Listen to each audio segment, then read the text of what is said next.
good evening. It's Nikki Clarke, and we're here at the Heart and Crown in the Byward Market of the Ottawa area. A lot of wonderful people here. The show is about conversations that matter, and we are so delighted to have the founder of the leadership group, Dale Allen, to the show. Thank you. You're welcome. How are you today? I am fantastic. Awesome. Yeah. You're dazzling. Thank you. Yeah, I like the blingy earrings. Thanks. I always have to bling it up a little bit. Well, you do it well. Thank do you. well. So you were in Toronto not too long ago. I was. You were in costume. Yes. And you were jumping up in the streets for Caravana. I absolutely was. And that was your second experience, right? Second experience. Yeah. Yes. And good times?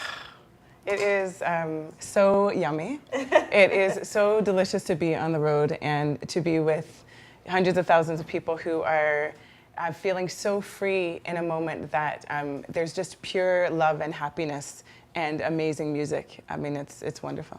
And it's a unity of people from, all backgrounds, not necessarily just West Indian. Absolutely. Everybody coming together, all body types, everybody, men, women, children, and just having a great time. Yeah, it's a real time for just being. It's amazing and just full expression and love, It is. Yeah. It is. That's good. Yeah. I haven't jumped. Whew. It'll change your life. It will? Yep.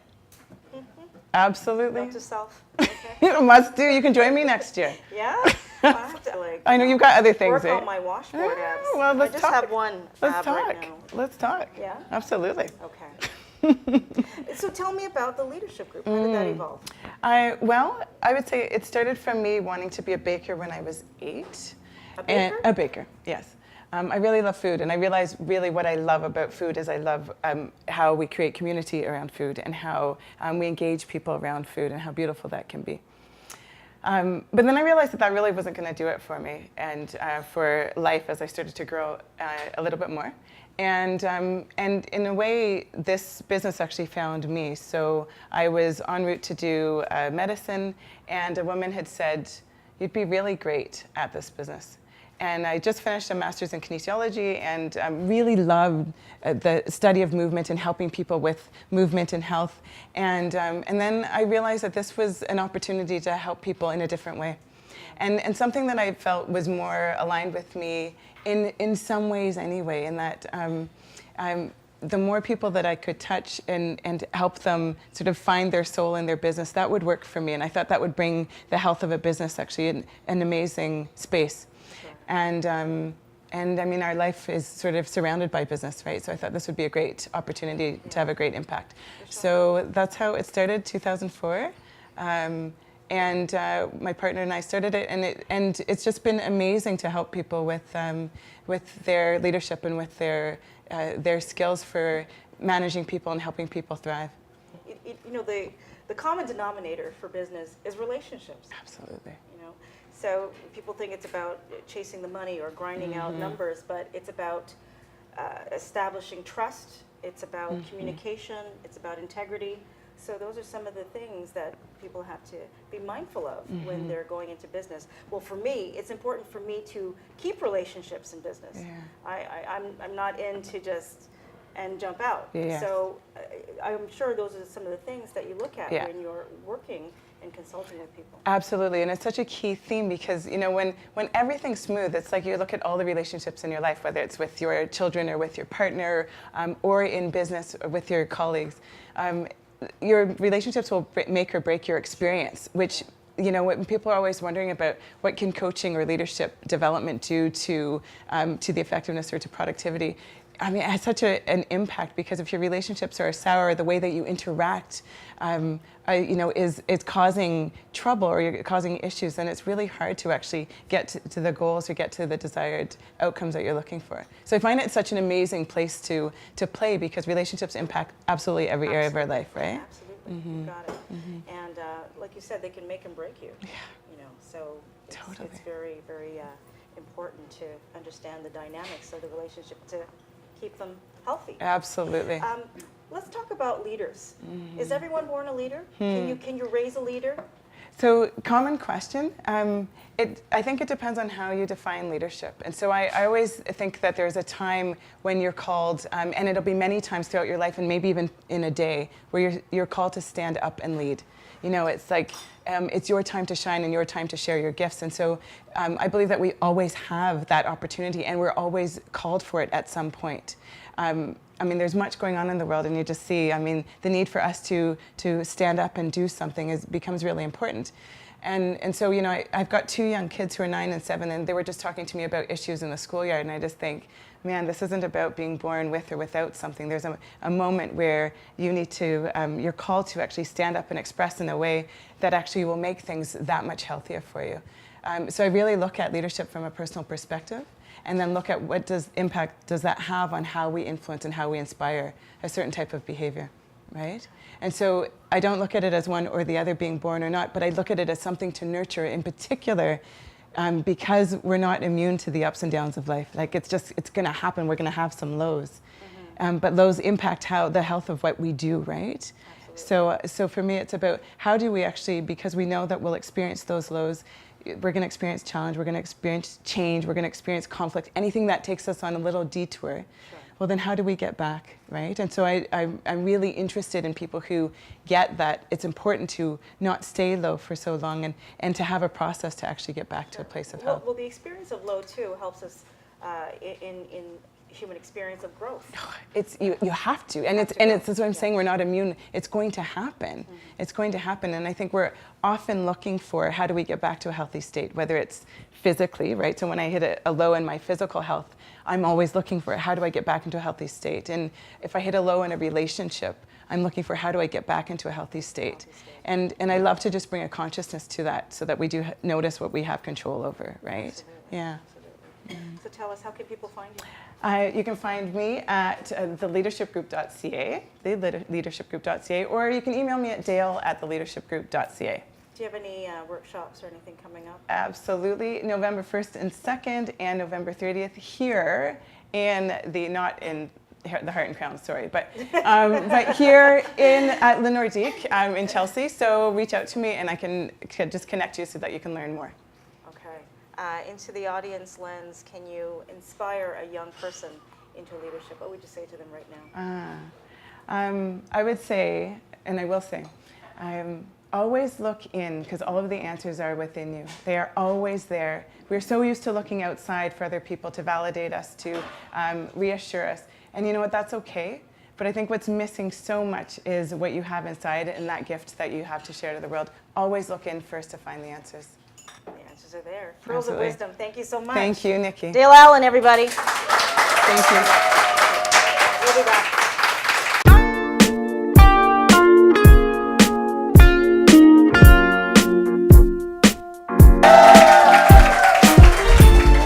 Awesome. Welcome back. Thank you for joining the Nikki Clarke Show here at Heart and Crown, 67 Clarence Street, in the heart of the Buy Market in Ottawa.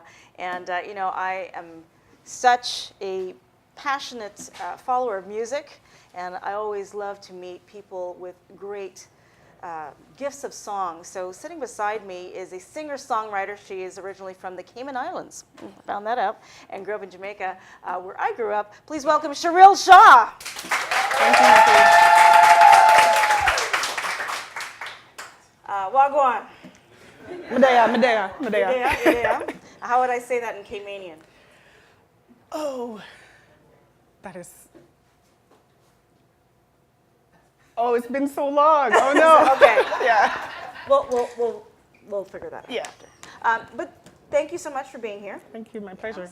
Awesome. So tell me about your musical influences growing up. So my musical influence, funny how I got into music was, as I was growing up, I grew up in Jamaica. What part of Jamaica? In the country, Trelawney. Okay, that is country. Yeah. And my grandmother would always send myself and my cousin to go to church and to go for choir or youth. And somehow, by the time we got close to the church, I would somehow disappear. I knew I was safe. Can't remember now where I was, but I knew I was safe.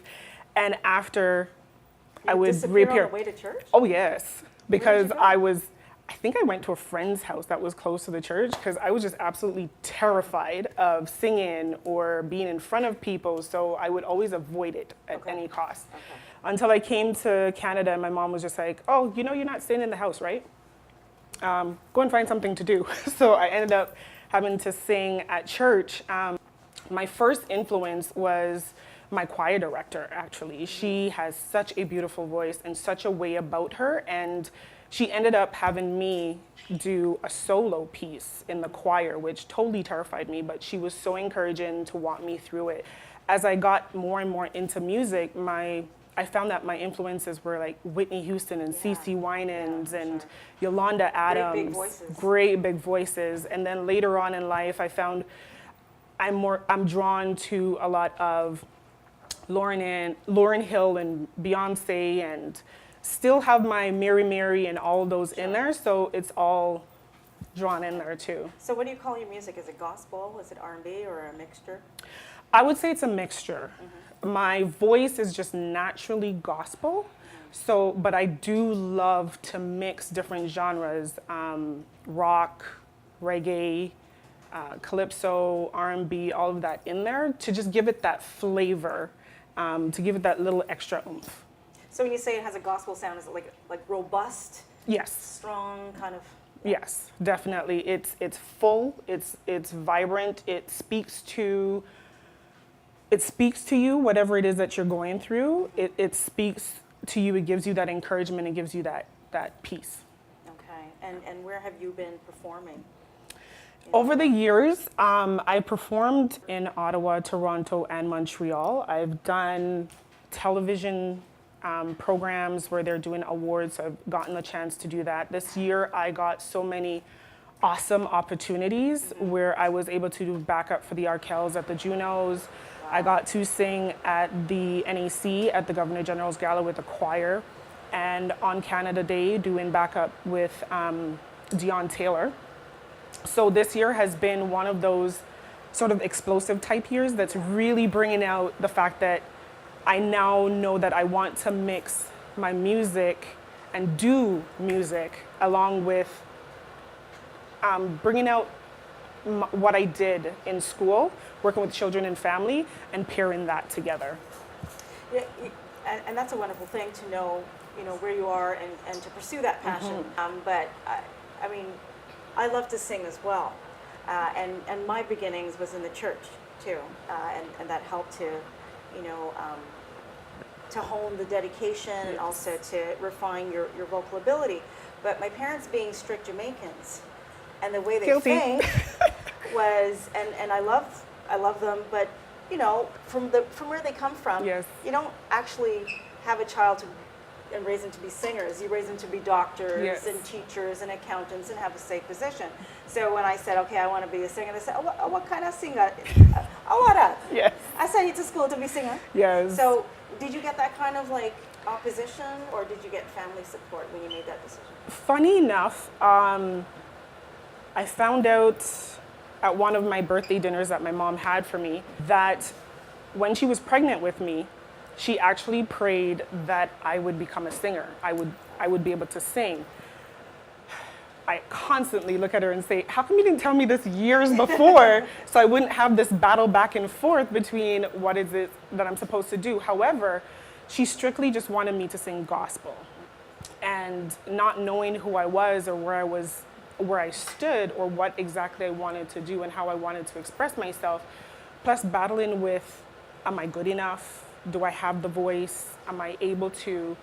It was a struggle in that sense until she gave me that piece of information, and it just made everything else fall into place and made everything seem so clear, because as I was working in my field, no matter what sector or what environment I was in, one of the things that was always consistent was that I was always walking around singing. And everyone would be like, what are you doing here?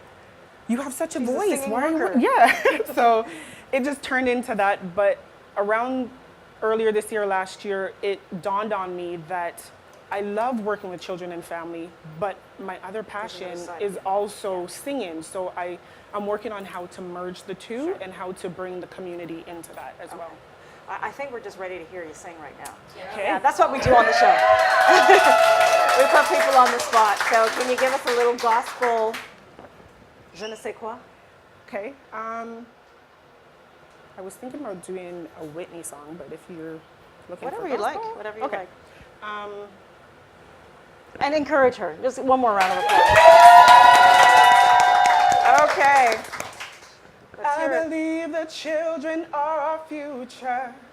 Teach them well and let them lead the way. Show them all the beauty they possess inside.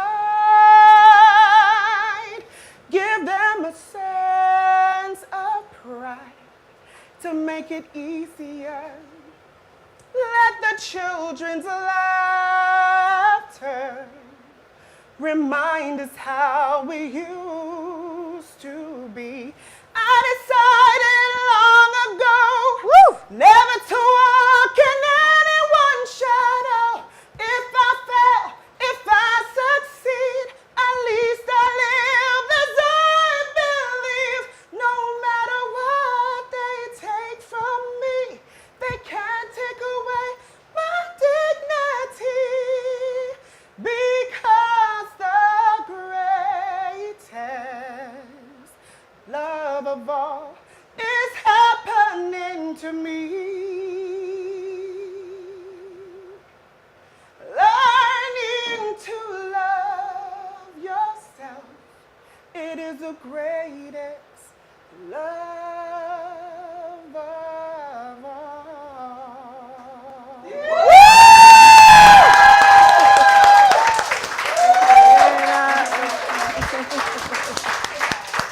Wow, wow, and that is a true test of a real voice, someone who can sing. She can sing, right? Ah, Thank you beautiful. so much. gave me Thank you. goose pimples. And not Thank everyone you. does that, so it's very special. So do you have a manager? I don't actually. Guess who's in the house? There's a manager in the house. Oh, So hi, I'll get wherever to you are. connect. Joanne Dupuis. Ah. Yes, manager extraordinaire is here. So, yeah, make some Awesome. connections. Sheril, where can people find you? At the moment, I'm trying to work on my Facebook page. However, you can email me at shawsheril@yahoo.ca. And I'll just transfer everybody over and just link you on my Facebook page once it's fully up. I'm also on Instagram at Journey with Sheril, SHERIL. And yeah. Awesome. All right. Well, I see. I think you should be wearing shades because your future is very bright. Oh, awesome. Wear it all the time. Wear it all the time. Sheril, thank you so much. Thank you so much. Sheril Nikki. Shaw. We'll be back. Thank you.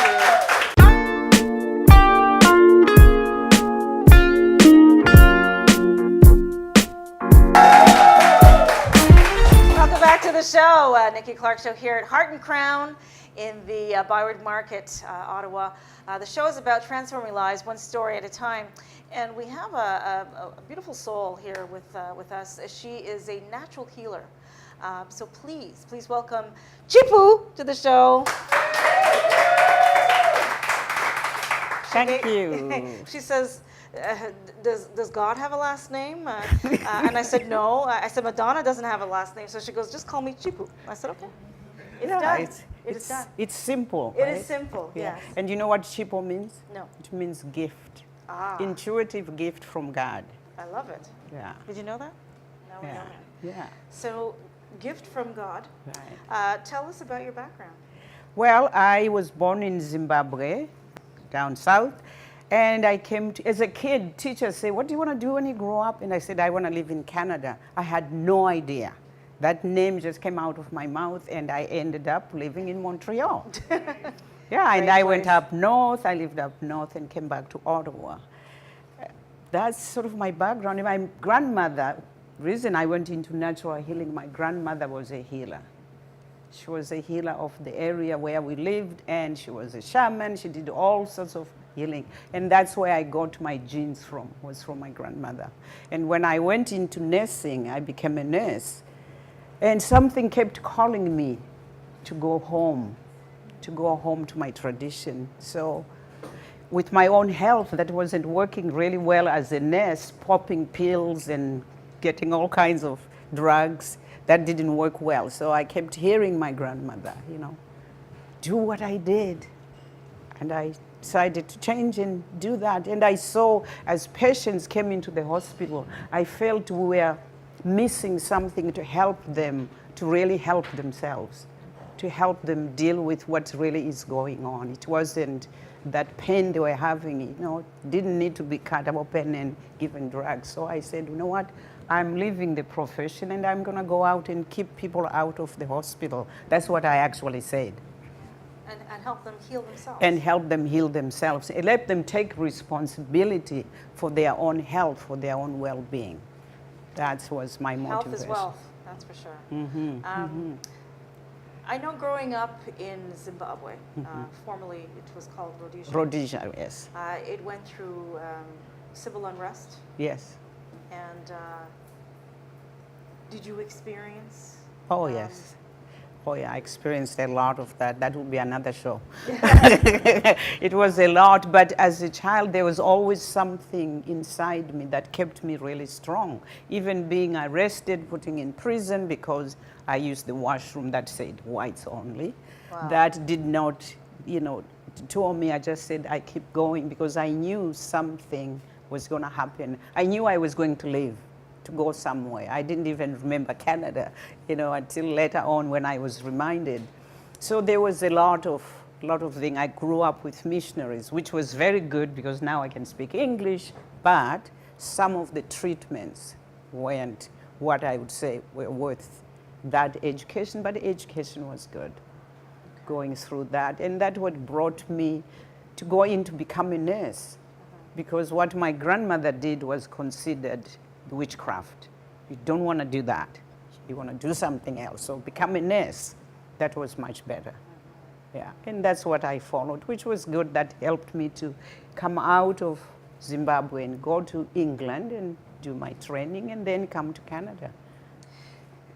Did you find yourself moments where you were affected with scenes in your mind from your early experiences in a war-torn place, Zimbabwe? Did you have any post-traumatic stress from your experiences? Oh, and yeah. did you find yourself, before you connected with your earth and natural medicine, in a place where you were popping pills to kind of medicate yourself? Oh, yes. Oh, my gosh. When I was working up north as a nurse, I was actually on Demerol every 4 hours. Wow. And morphine because I had headaches that were massive. They shipped me out of Inuvik to Edmonton to see a neurologist, and they did all the tests they could. And in the end, we had a conference, like half a dozen doctors goes, Miss Shambare, we can't find anything wrong with you. We have to operate your head and see what's in there. And I go, this is where it stops. I said, nobody is going to open my brain. Because they couldn't see anything, but really it wasn't anything. It wasn't anything. I think it was all the stress. And as a nurse, I didn't really eat well. Some of you that know nurses, we eat on the run because we want to help others all the time. You put yourself last. So I put myself last. So I didn't eat that good. I didn't take vitamins. It was like, nurses don't do that. You're a nurse, you don't need those, right? You are looking after patients. And really that helped me, that moment that I sat with those doctors to say, you know what, I have to change my life. I have to change the way I look at myself. Yes, I can still help people, but I am number one. Yeah. You have to make yourself a priority. That's right. It sounds selfish, but I call it self-care. Because self-care is important, especially women. We do that a lot. We want to help everybody else, but we are the last one to save. My mother used to dish for the whole family. If there was food left, then she would eat. And I think women were just naturally socialized That's right. to nurture and to put ourselves last, but because we are the heart of the family and the Right. heart of communities, it's Yeah. really important for the heart not to die. That's right. So we really need to. Yeah, we need to take care of that manage heart ourselves, because yeah. it keeps giving. You know, you can't give what you don't have. It's like I can't write you a check when there's no money in my Zero bank in the account. Yeah. You know, the check is going to bounce, right? Yeah. I often look at it as a love tank. And sometimes when I'm really working hard, you know what? I said my tank is empty It's today. empty, yeah. I don't have anything to give you right now. Yeah. So I need to step out and Right. fill up my tank. Yeah, exactly. And this is what I do working with the women I work with is, you know, look at yourself. They could say, well, my relationship is not working, you know, my health. I said, how much time are you taking for yourself? What are you doing for yourself that you really love doing?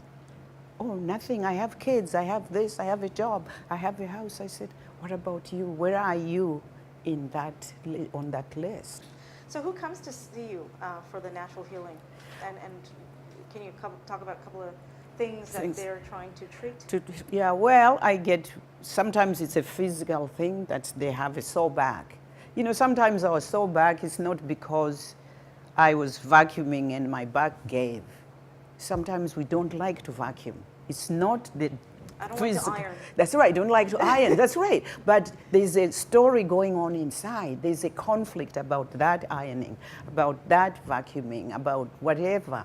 And that's where the back would give us the pain because it's an emotional pain. It might not be found in the x-rays, but it's there energetically. Yeah, so it's to release that energy, that emotion that's causing that, and you'll be surprised. I had a gentleman come to me once, and he calls me up. He goes, "Well, my back. I'm lying on the floor. Something, you know, my back gave." I said, "Can you come over?" He came over, and we started talking. I said, "Do you like vacuuming?" And he said, "Oh no, I hate vacuuming. My wife makes me vacuum all the time."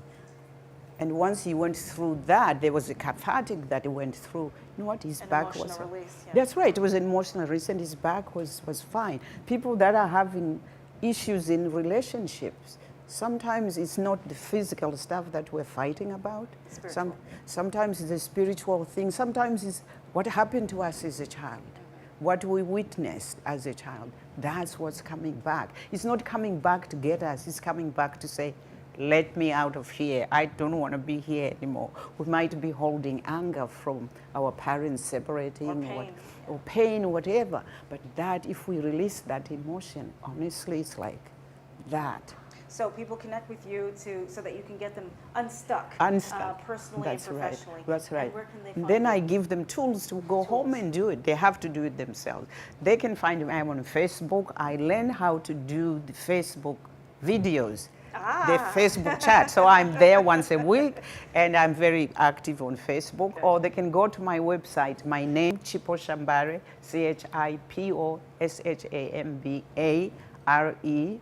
CHIPOSHAMBARE.com. Or you can phone me. I love to talk to people, hear their voices. That tells me what's going on. 613-699-0288. Excellent. Yeah, that's Thank it. you so much. Yeah. All right, Well, that's thank it. you, Thank Nikki. you. Thank you for You're having me. welcome. Okay. Here's to your health. Thank you. Chipo Shambare, everybody. Thank you. We'll be back.